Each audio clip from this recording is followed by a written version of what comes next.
All right, Rabbi, good morning. Good morning. Let us begin by thanking all of our sponsors for this morning share. To thank our annual TALMUD Torah sponsor, the Tilson Family of Am Yisroel, for dedicating all of the shiurim and drashos this year as a zechus for besuros tovos Am Yisroel. Halavai we should be zochem Eretz Hashem to see that aspirational desire to Eretz Hashem materialize for our people for this year, for many years to come. Our Daf Yomi sponsors for today: Batsheva Pava of Eretz Yisrael, wishing her husband Daniel Pava of Yishuv Chashmonaim a Mazal Tov on his 70th birthday, with lots of love, good health, good news, and Daf Yomi. What a beautiful.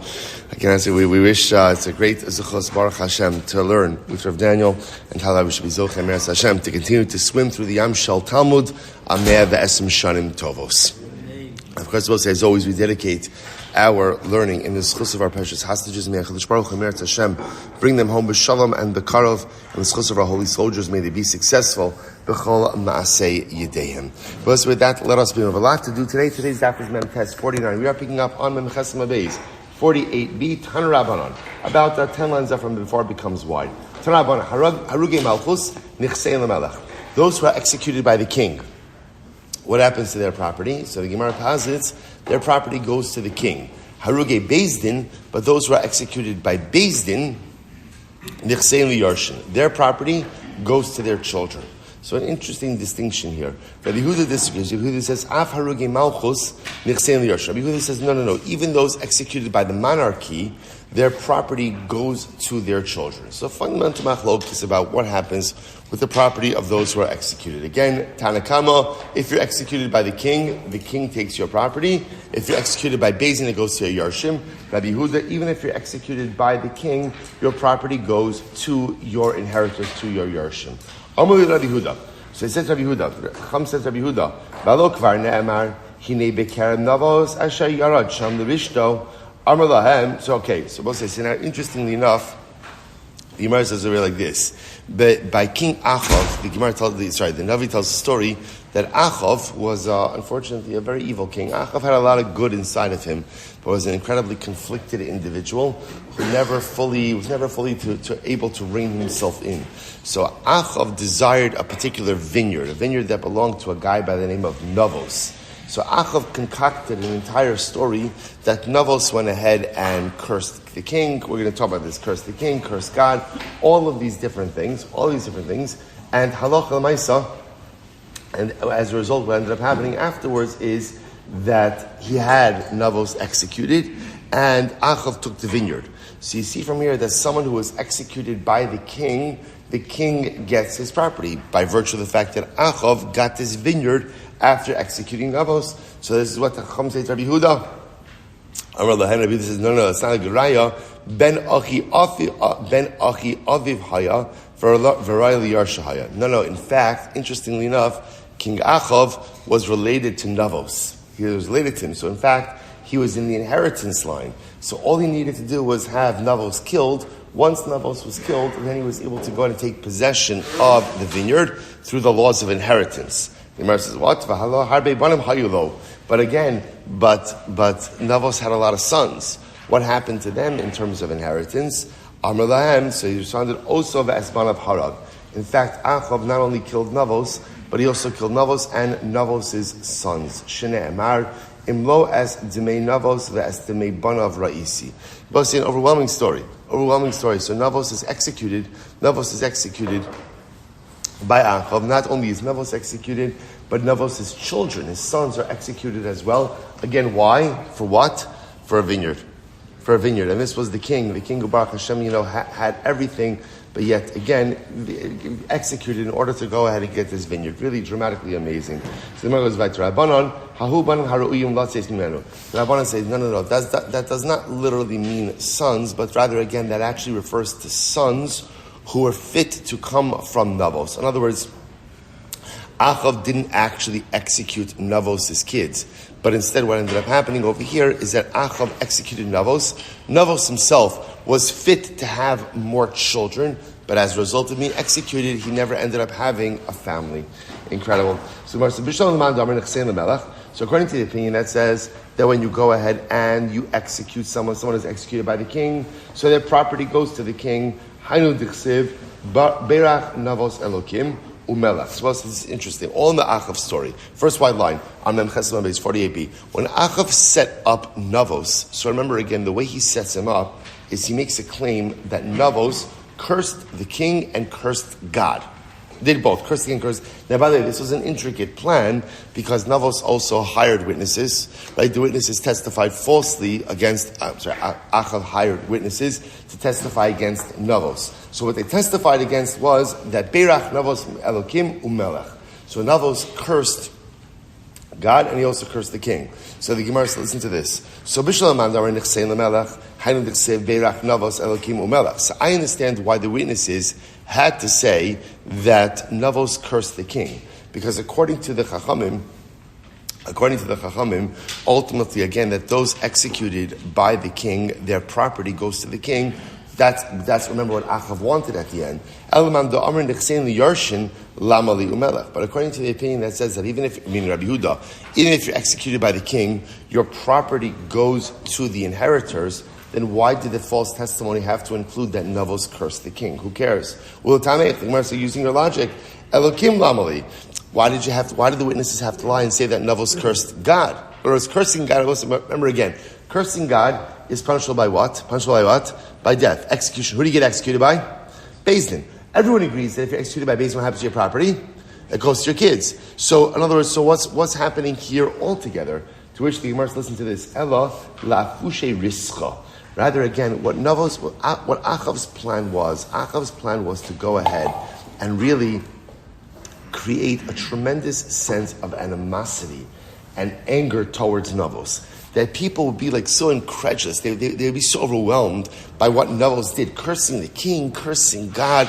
So again, when fabricating this eidos, Achav made it as bad as possible so that the Dayanim themselves would not be inclined to find grounds to exonerate Navos. Incredible. So the Gemara goes weiter. According to the opinion that says that if you're executed by the king, your property goes to the king. Vayonas Yoav el Oal Hashem, Vayichazik bekarnos hamizbeach. So we're going to spend a little bit of time on this story.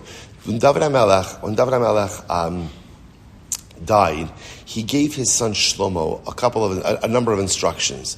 And some of them was to deal, quote unquote, to deal with certain people. These were people that David HaMelech felt that he could not execute during his lifetime for a variety of different reasons, but that he felt were absolutely necessary to be punished by Shlomo. One of those people was Yoav. Now Yoav was actually a famed general of David HaMelech, but who just went off the rails doing his own thing on a number of different occasions, which we're going to discuss. So what happens? So David dies. So Yoav hears that he's about to be executed. What does he do? He runs to the Mishkan, to the oil where the Mizbeach and it wasn't the Mishkan per se, but where the Aron and where the Mizbeach was. And what does he do? He grabbed onto the corners of the Mizbeach, like Lahavdil, like claiming like sanctuary. He's holding onto the corners of the Mizbeach. And what happens? Uksiv Vayomer lo eitze kipo amos. And Yoav says, I'm not leaving. Rather, again, I'll die here. Now, listen, what does this mean? Rashi understands over here that according to this approach, Yoav wasn't trying to escape death. What was happening here, rather, is Yoav preferred to be judged by the Sanhedrin than by Shlomo. Why? Now, according to the Chacham, this makes a lot of sense. Because, Yoav knows he's going to die. He knows he's going to be killed. But at least, if he's killed by the Sanhedrin, then what? His property goes to his kids. If he's executed by the monarchy, his property becomes the monarch's. So therefore he holds on to the corners of the Mizbeach. He says, fine, you need to execute me. I'll be judged by the Sanhedrin, but not by Shlomo. So again, according to us, that makes a lot of sense. But according to Rabbi Yehuda, who says that even if you're executed by the king, your property goes to your kids. My nafkale mine. So in other words, why is Yoav holding on to the corners of the Mizbeach? Either way, in other words, if he knows he's going to die, but either way he knows his property is going to his kids, to which the Gemara is supposed to say a profound answer, l'chaye shah. L'chaye shah was that Yoav was trying to buy himself a couple of more moments of life. Right? By saying that I'm not going to be executed by the king, but I want the trial of the Sanhedrin. chayisha. He's buying himself a few extra moments of life. Really, really profound. Really profound. So the Gemara goes weiter. Vayeshe benayahu samelach davar lemar kol diber Yoav v'cha aneni. Supposed to listen to this. So Benayahu ben Yehoyada says to Shlomo HaMelech, okay, here's what's going on. Yoav is going ahead and holding on to the corners of the Mizbeach, and he is refusing to be judged by the king. Rather, again, he insists on being judged by the Sanhedrin. So Benayahu sends a message back to Shlomo, and he says, Ko diber Yoav v'cho aneni. So what's going on over here? Amrlei. So listen to this. So here's the conversation that happened between Yoav and Benayahu, which was subsequently conveyed to Shlomo. Amrlei. Zil emalei tarti lo tavid b'hai gavra. So listen to this. So Yoav says to Shlomo, through Benayahu, Shlomo can't do two things to me. In other words, it's not fair that I should have two punishments. What are the two punishments? Now again, so just to point out, as much as David did not go ahead and kill Yoav, he cursed Yoav. And the curse that he gave to Yoav is that essentially Yoav's descendants would be crippled, would be poor, would die early. He gave him a pretty significant curse. So Yoav said to Shlomo, it's not fair. I can't have two punishments. He says, listen to this. So again, he says, Shlomo, here's the deal. If you're going to kill me, fine. But then you have to accept upon yourself, upon you and your descendants, the curse of your father. It's not fair that I should be executed and have the curse. So if I'm going to be executed, the curse is going to devolve upon you and your descendants. Or if not, spare my life, and I'll suffer the curse. I and my descendants will suffer the curse that David HaMelech gave to us. So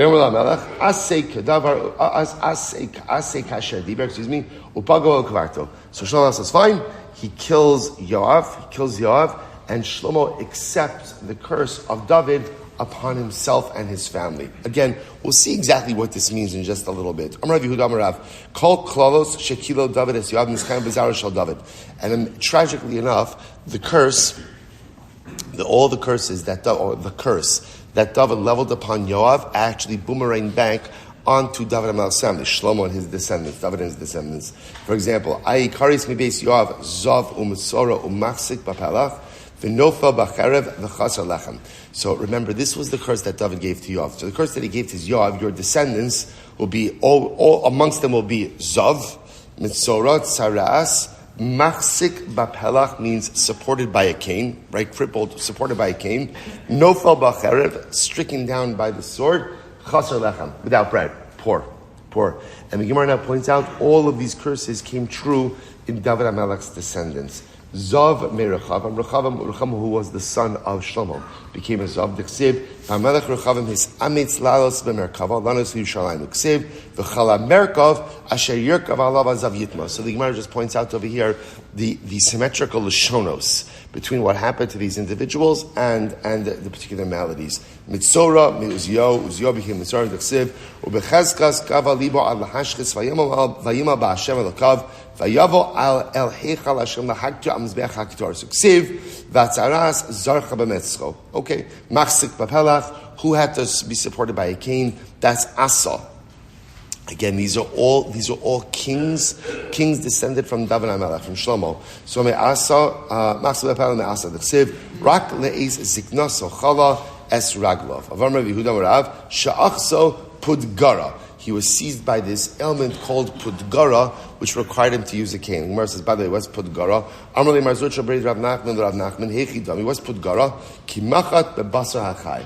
Pudgara is as painful as a needle in the flesh of a living person. That's what pudgara feels like, constant needles in your flesh.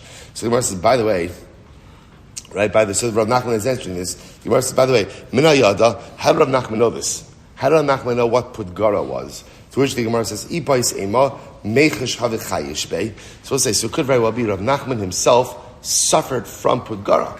Maybe he had this particular ailment. Ibais Ema, Meirabe Havagamarle, or he learned it from his Rebbe. Or both this last answer, Ibais Ema, Sod Hashem Lireav, Ubris Lahodiam, which both say literally means the secrets of Hashem are given to those who revere him, and his covenant made known to them. So I'll say this is very interesting again. Much more to say on this topic, but we often speak about the concept of Das Torah, that great Torah personalities, great Torah leaders have a concept of Das Torah. What's Das Torah? Das Torah doesn't know that Talmidei Chachamim know everything about everything. But what it means is that sometimes when a person is heavily steeped in a life of Torah and spiritual development, connection to HaKadosh Baruch Hu, constant growth, they understand the world in a certain way and see things with a sense of clarity that sometimes the rest of us don't. The concept is often misunderstood to mean like that you should ask Rav or Rabbi about everything and have the answers to everything. No, right? You should usually ask doctors medical questions, right? Ask doctors medical questions. Ask accountants, financial questions. Ask lawyers legal questions, right? That's good things. But the concept of Das Torah that just means like this sometimes. When a person is connected, when you're hooked into that, we know this on Am Yisroel say. When let's just amongst friends, we know, right? If I am in touch with my learning, I'm in touch with my learning, right? I'm good. I'm at shir. I'm learning. I'm steiging. I'm attentive. I'm tuned in, right? When the shir is over, or again, it doesn't be a shir, chavrusa, and I'm plugged in. Not checking the box. I'm really plugged in. You close the Gemara or whatever sefer you're learning, and you feel different. You have a certain clarity about life, whether it's clarity in your marriage, clarity with your kids, clarity in your career. You have a certain clarity. That's a shtick. That's the shminis shebeshminis of Das Torah. When you're plugged into Torah, you understand the world and life in a different way. Conversely, we know when I'm not, when I'm missing shir and I'm missing my chavrusas and I just feel different. Everything feels different. That's because I'm not plugged in to the source. So therefore, Sod Hashem Lireyav, so that feeling that all of us feel, right, when we're into our learning and we're on and we're there and we're plugged in, so amplify that, by 100, that's what great Torah scholars have. So that little bit of clarity that we have after our own episodic moments of spiritual connectivity is exactly what great Talmidei Chachamim feel amplified often every day of their life because they're constantly and perpetually plugged in. That's the concept, ultimately, of Das Torah. The Gemara says, maybe Rav Nachman just knew. How did he know? Because he knew. Incredible. So the Gemara goes weiter. No fell becharev, who died by sword. Yoshio. Dechsev, vayoru hamorim l'melech Yoshio.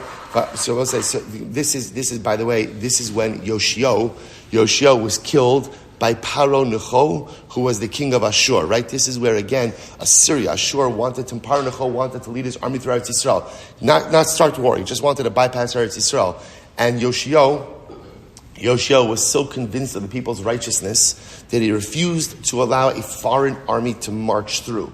Well, he made a mistake, and ultimately, again, he loses his life, because obviously by refusing entry to Paranacho, that was a declaration of war, and he was killed. And the Gemara says he was killed by archers of Asher, Amrav Yehuda Amarav, Sha'asu kol gufo kikivra. He was pierced by so many arrows that literally, again, his body became like a sieve. Also, I'll just point out, if this sounds a little bit familiar, this is on Tisha B'Av morning. This is one of the most authentic kinos that we know, that trace themselves back to Churban Bayis, Vayikonen Yirmiyahu al Yoshiyahu. It's one of the oldest kinos that we have, tracing back to the Churban.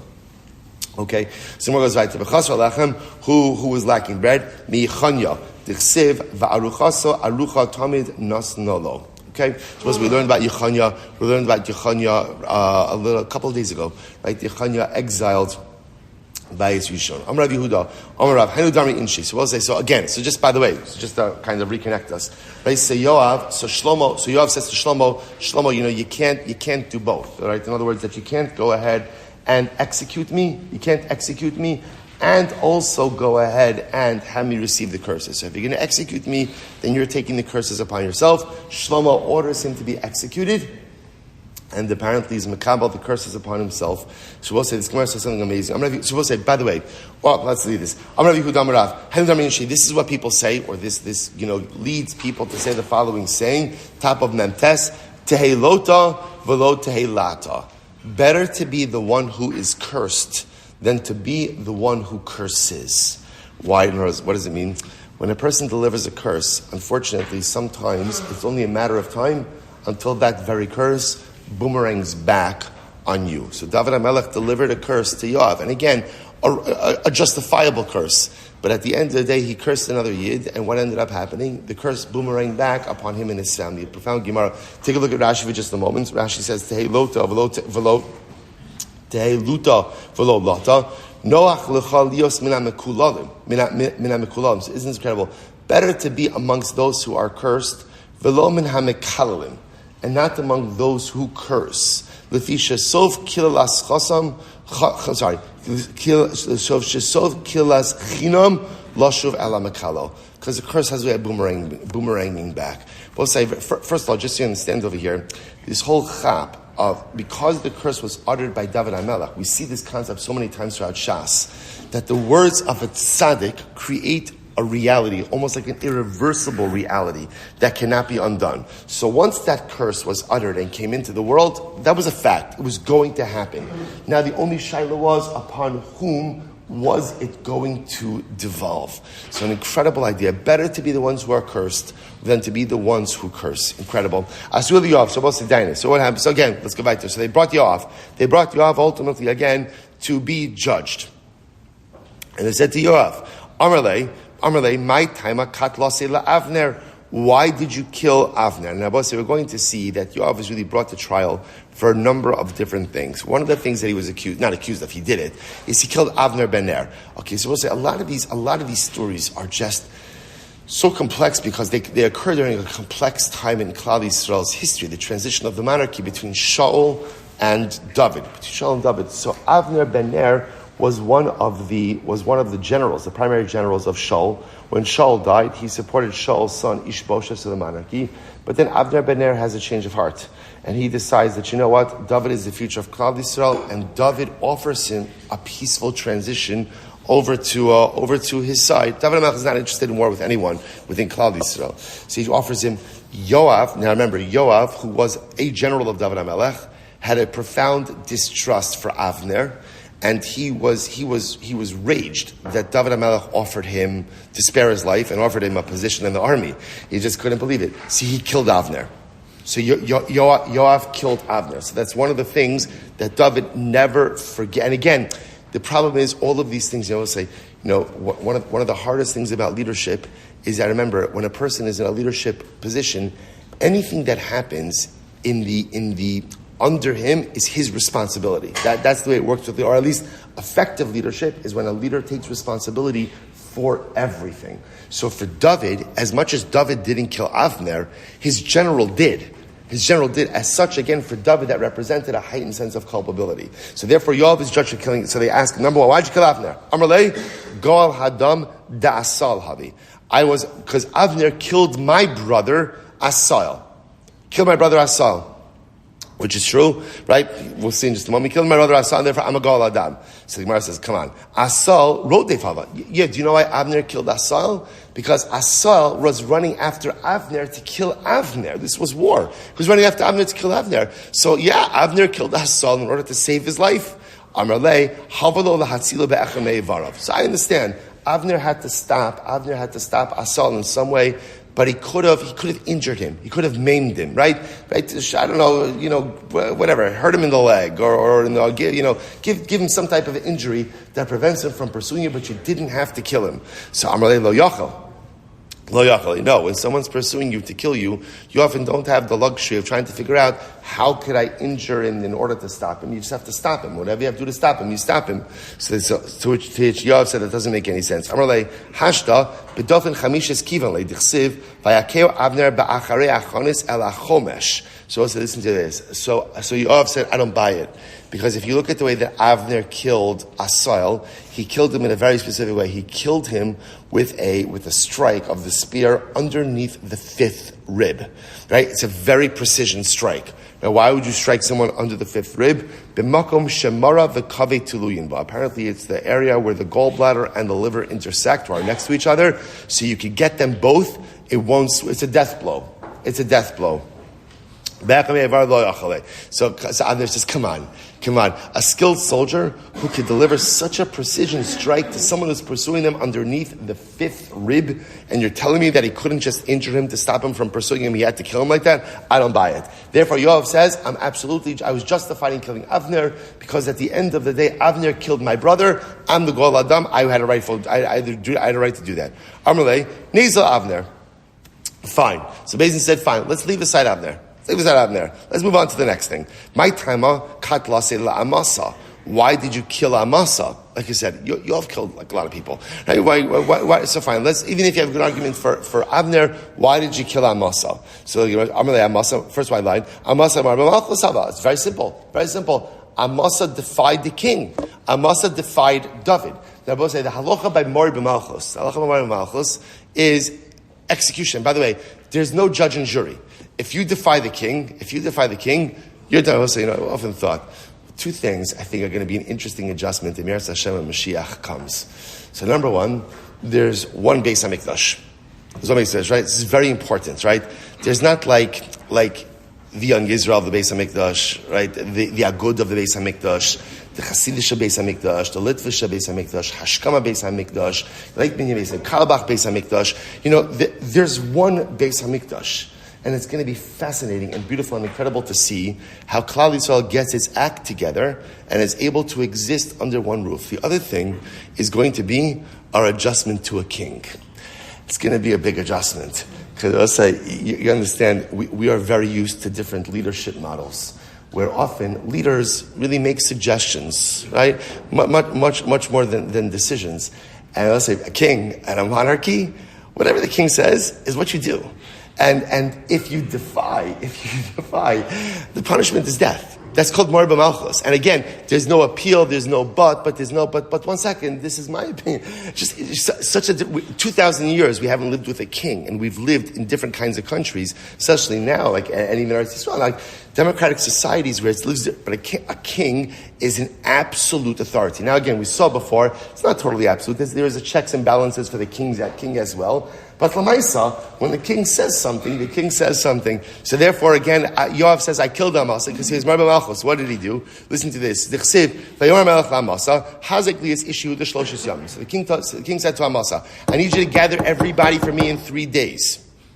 Vayelech Amasa lahazek es Yehuda. So Amasa went to gather the people of Yehuda. Vayuchar, and what happened? And they were delayed. It wasn't 3 days. It was more than 3 days. So what happened? So therefore, Yoav said, Amasa did not comply with the order of the king, and therefore, halacha l'maisa, again, he deserves to be executed. Amarle Amasa, Amarle. So again, Be'el responded to Yoav, come on. Amasa achin v'rakin dash. No, Amasa made the right move. Rabbi says, it's a beautiful Gemara. Why? So Gemara says, Ashkechinu de pasach lu b'mesechta. This is so beautiful. So what happens? So Amasa came, and what did he see the Jews doing? Pasach b'mesechta. We'll say, they're learning Daf Yomi. Right? The Jews were learning Daf Yomi. So Amasa says to himself, Amar, Ksiv Kolich Hashem Yamres Pich V'lo Yishmas Tevarach Alo Chol Hashem Tzvana Yumas. So again, the pasuk says that whenever the king says something, you have to listen. And if you don't listen to the king, you can be put to death. Yochal Afil Divrei Torah. I might have thought maybe even if Jews are learning Torah and they don't listen to the king, they're put to death. Talmud Omar, Rak Chazak V'Amatz. Therefore, the pasuk says, it's a miyot, rak chazak v'amatz, be strong when it comes to learning of Torah, i.e., God's wishes usurp or take precedence over the king's wishes. So it's beautiful. The king wants them to assemble in 3 days. Amasa gets there. They're going ahead and learning Daf Yomi. So Amasa figures, let them finish learning. And when they finish learning, then I will gather them. So it wasn't Morid B'Malchus. Fakir, just the opposite. He listened to the Melech. But which Melech?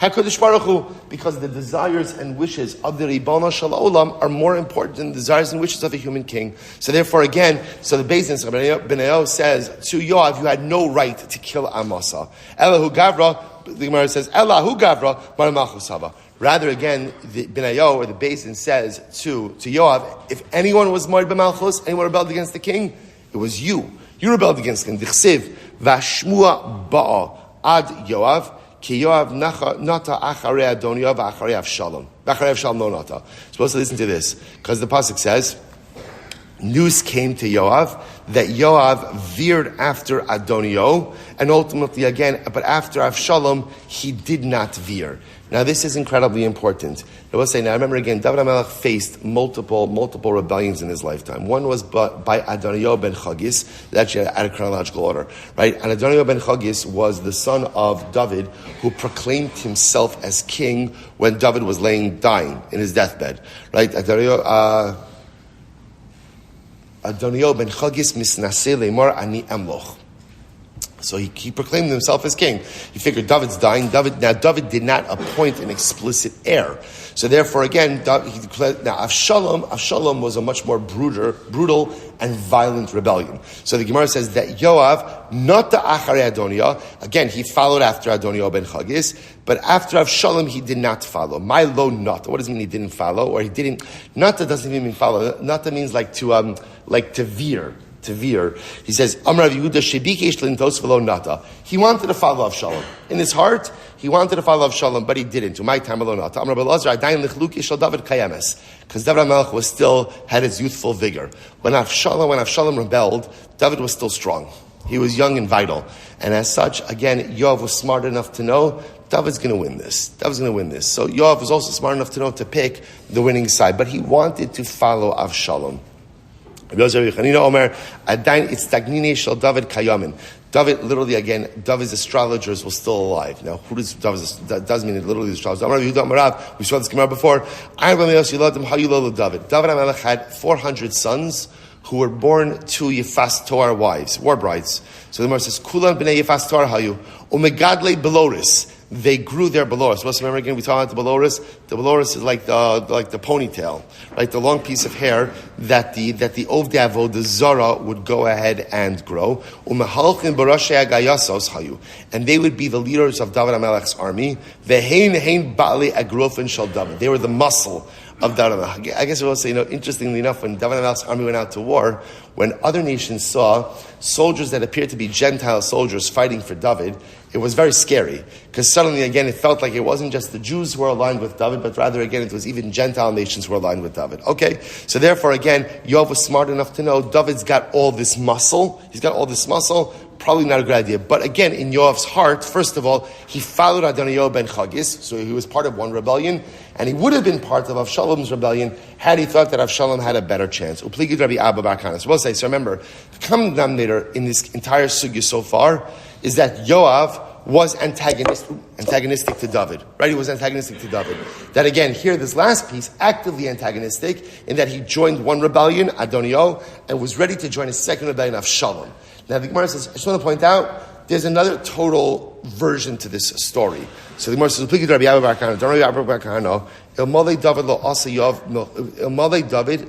milchama. There's another version of this Gemara, or another version of the relationship between Yoav and David. In this version, were it not for David, Yoav would have never been able to successfully wage war. Yoav lo asik David b'Torah. And were it not for Yoav, David would not have been able to learn Torah. What does this mean? Vayhi David ose mishpat utztaka lechalamo. V'Yoav ben Tzruya al tzava. David HaMelech performed mishpat and tzedakah, literally again adjudicated cases, did chesed for all of Klal Yisrael. And Yoav ben Tzruya was in charge of the army. Matam asa David mishpat utztaka lechalamo. Why was David able to do mishpat and tzedakah? We'll say, by the way, just as an aside, you see from here something amazing. What's the role of the king? The role of the king is to make sure that there's seder, to make sure that there's justice, and to make sure that there's chesed. That's the job of the king. And the Gemara says, why was the king able to do his job? Why? The Gemara says, Mishum de Yoav al tzava. Because Yoav was waging the battles. Umatam Yoav al tzava. And why was Yoav able to be successful in the army? Mishum de David ose mishpat utztaka l'chol amo. Because David was going out and doing mishpat and tzedakah for the entire nation. I will say, this is a profound... So first of all, just a different version of the Yoav-David story. Again, a version of a profound synergistic partnership between king and general. King and general. The king is able to do tzedakah and mishpat. Why? Because the general is leading the army. And the general is able to be successful in the army. Why?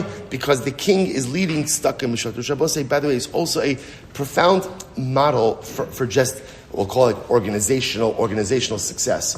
One person can't do everything. So at the end of the day, the only way there's success, and you can plug this into anything, is if there's synergistic partnerships between different people. So David is able to be David because Yoav is Yoav. And Yoav is able to be Yoav because David is David. But if David would have to be David and Yoav would have to be Yoav and David, the whole thing falls apart.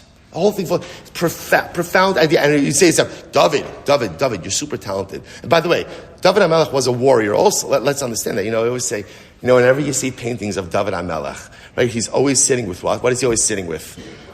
He's always sitting with a harp, right? And you wonder to yourself, like, I don't know if David HaMelech ever played the harp. That's number one, right? But how much time do you think what do you think, like, he's just sitting there strumming the harp? What's the pshat? David HaMelech was a warrior. He was a warrior. His entire life, he was a warrior. So he could have managed the army. But he also understood that if David was managing the army, he's not doing stuck in mishpat. And that means he's not doing his job. There have to be different roles. There has to be this synergistic partnership within Klal Yisrael in order to get things done. Because if David has to do everything, then David really ends up doing nothing as well as it could be done. Incredible. The Gemara goes back to now the Gemara is going back to the story of where Yoav actually killed Avner. So what happened? So David made peace. David made peace with Avner. After David makes peace with Avner, so Yoav sends a message and he tells Avner, by the way, if you don't mind, come back. I want to talk to you for a little bit. Vayashiva also mi bar hasira. They brought Avner back from Bar Hasira. The Gemara says, by the way, my Bar Hasira, Rabbi Abba Bar Kahana, Bar Visira, Gamrulo La Avner Shei Hareg. It was the Bar and the Sira that caused Avner to be killed. They both say, just very quickly, Rashi points out over here, but I'm just going to tell you it outside. Bar and Sira refers to two important events. David HaMelech, remember again, after Shmuel coronated him as, a lot of Navi today, after Shmuel coronated him as king, David did not want to be king. He did not want to be king. So what happens? Shaul now kind of loses it on David, feels that David is enemy number one of the state and pursues him. David will not fight his father-in-law. He will not, so he runs. So the two things that happen. One night, so Shaul's army is camped. David HaMelech snuck into the camp, and he took like the king's shield and the king's canteen. He goes up to the top of the mountain, essentially cries out, he says, Shaul, look, I'm not your enemy. I'm not your enemy. I could have killed you while you slept, but I didn't. Avner says to Shaul, it's not true. Maybe one of our soldiers is on David's side, snuck out these items to David, but David never really infiltrated the camp. That's story number one. Story number two is also Shaul's marching with his army, pursuing David, goes into a cave to relieve himself. David HaMelech happened to be hiding in that very same cave. Right, a shtickle awkward. But right, what happens? Right, so what happens? So literally, Shaul's back is to David. David could have killed Shaul right then and there. But instead what he does is he cuts off a corner of his garment. So when Shaul comes out of the cave, David comes out afterwards and says, oh, look, see, I was right behind you. I could have killed you. I'm not your enemy. Both of those times, Avner convinced Shaul not to reconcile with David. He convinced him not to reconcile with David. The Gemara says, do you know why Avner ben Ner was killed at the end of by Yoav? Because he had two opportunities to make shalom between Shaul and David, and he failed to do so. That is why Avner lost his life. That's Bar and Sir. Rashi points out a reference to those two events, which I will say such a tremendous Musar Haskell. Conflict happens. Conflict always happens. But when you have an opportunity to de-escalate that conflict, and you don't take it, there's culpability for perpetuating that conflict. Avner had the great opportunity of de-escalation, but he actively chose not to take it. When you don't de-escalate, then you are guilty for causing machlokas. And there is no greater infraction within Klal Yisrael than sowing the seeds of discontent and causing machlokas. And therefore the Gemara says, that's why Avner ben Ner lost his life. Incredible. So the Gemara says as follows. So Yoav So what happens? So Yoav took Avner aside to speak about him b'shali. We'll see what that means in just a moment. So Rabbi Yochanan shadanu dinei Sanhedrin. Essentially, Yoav judged Avner as a Sanhedrin. Amalei, my time akat lasi la'asal. So again, they have this whole conversation. So Yoav says to Avner, Avner, why did you kill my brother Asal? So Amalei, so Asal rodef haya. So again, so Avner says, what do you want from me? Asal was running after me to kill me. What should I have done? So you should have injured Asal. Just injure him in his leg. Don't go ahead and kill him. So Avner says, Lo yachili, I couldn't do it. To which Yoav said, you're a liar.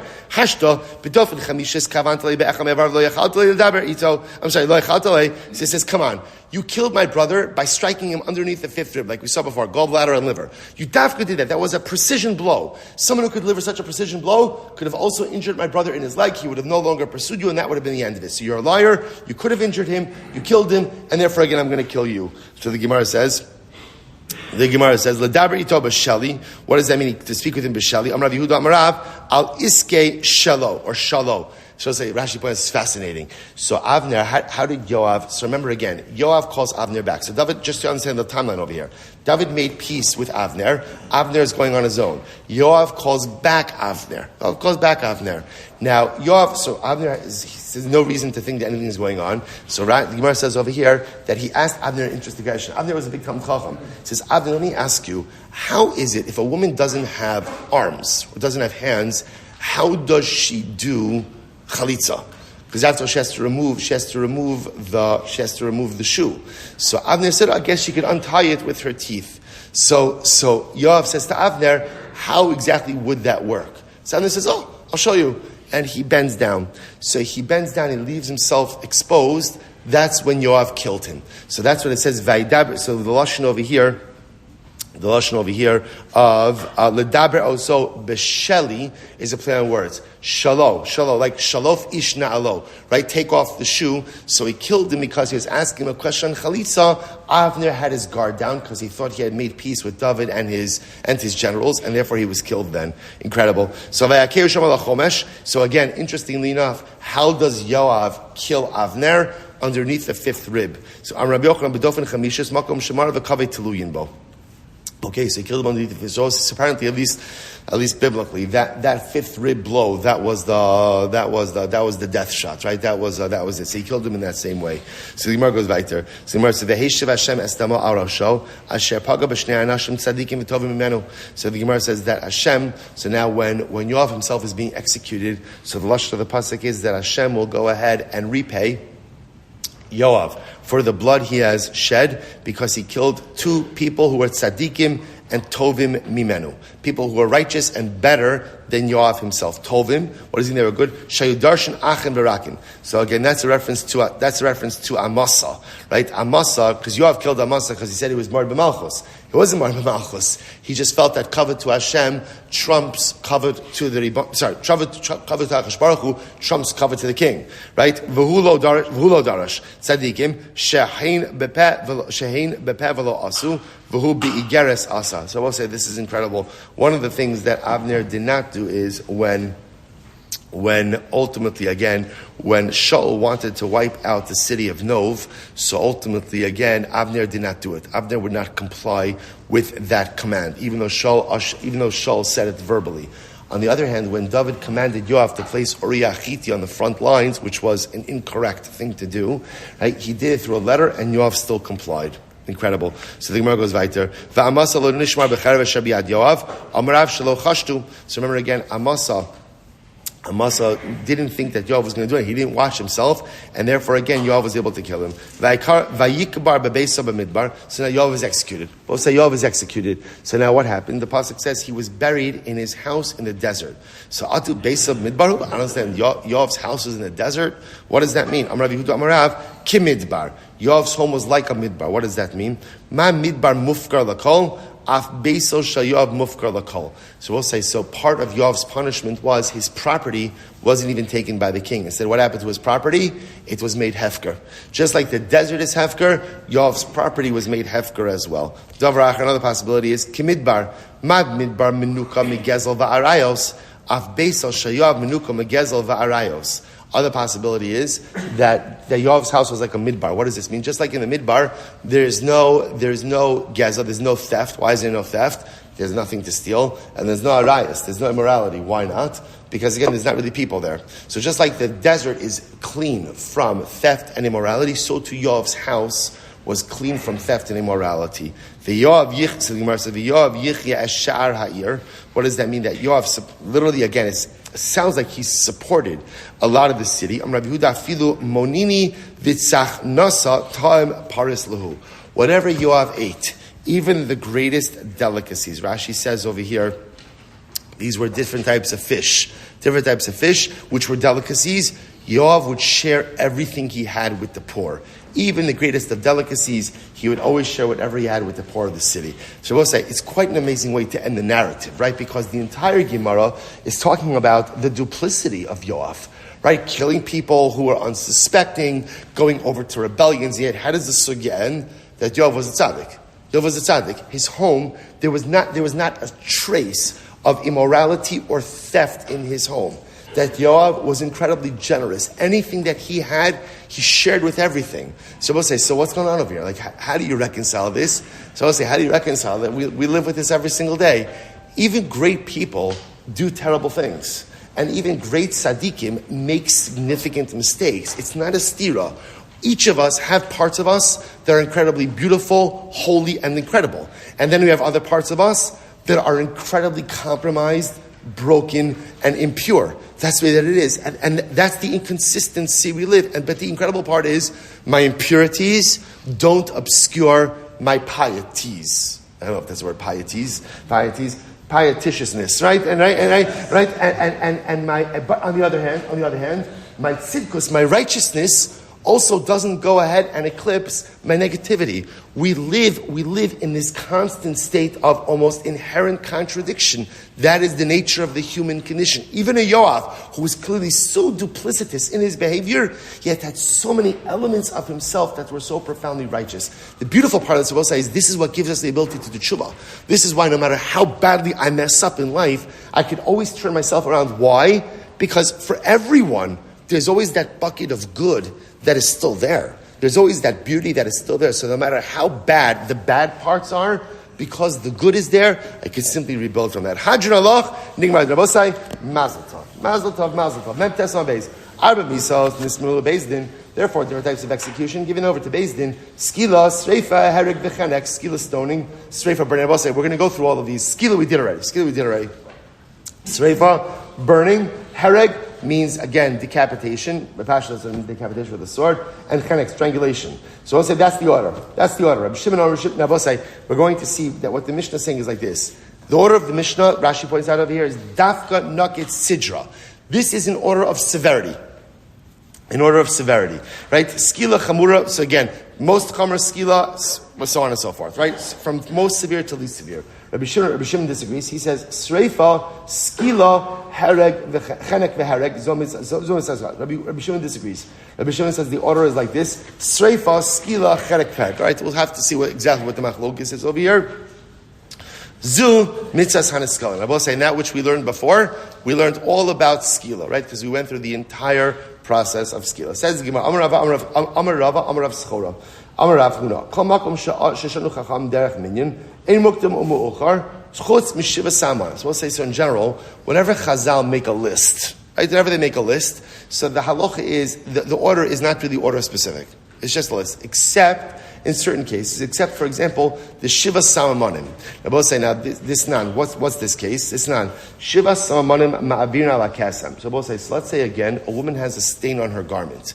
And what are we not sure about? We're not sure, is it blood or is it something else? So the way to do this, the way to understand this is, essentially you wash the garment with 7 different things.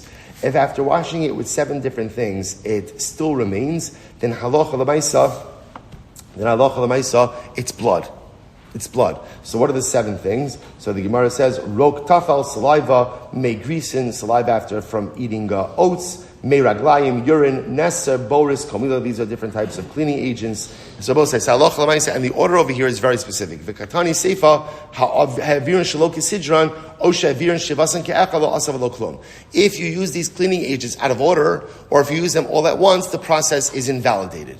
So again, so what the Gemara is saying is like this. Normally, Rav is saying like this. Normally, when Chazal give us orders in the Mishnah, orders don't really matter. They're not really order specific, except over here they are. So Master Papa, Sava Mishnah Rav Amar Af Arba Misos. No, what about our Mishnah? Our Mishnah also was, our Mishnah is also order specific, right? Why? How do we know that? From the fact that Rabbi Shimon argues on the Tanakama indicates to us that the order is specific in the Mishnah. So one second. So if that's the case, then why doesn't Rava include this as well? V'idach beplukta lo kamari. No. They're not talking about cases where there's machlokas. They just brought up the case of the cleaning agents because that's the case where everyone agrees. But when it comes to machlokas, there are other cases of machlokas. Rabbi Pava says, af seder yoma, even the order of Yom Kippur. Disnan kalmaisim kippurim hamurim ala seder hektim ma'aseh lechaver the asav lo klum. But Yom Kippur, Torah gives a very specific order for the avoda. And if you go ahead and you disrupt the order, then Allah Chalamaysa, the avodah is invalid. So why doesn't Rav include that in his list as well? That just has to do with the severity of Yom Kippur. It's not the pshat that any part of the avodah is more important than the other, that it should go first. It's just because of the chumrah of the day, the Torah solidifies an order for the avodah. We're talking about over here an order because of severity of items. Rav Huna Brei Rav Yoshua Amar Af Seder Tamid. What about the order of the Tamid? The offering. The Tani Allah Ze Seder Tamid. The Tamid also has to follow a certain order. V'idach Hahu LeMitzvah Ba'alma. And the other opinion will say, no. The order of the Tamid, that's just the Chatchila. Chatchila you should do it in a particular order, but Allah Chalamaysi, if you change the order, it's ultimately still good. So we'll have to stop over here for today. More, I know, flew through that last part a little bit. And we'll catch up tomorrow. Shkoyach, everyone. All right, Chevron Zoom, have a great day, everyone.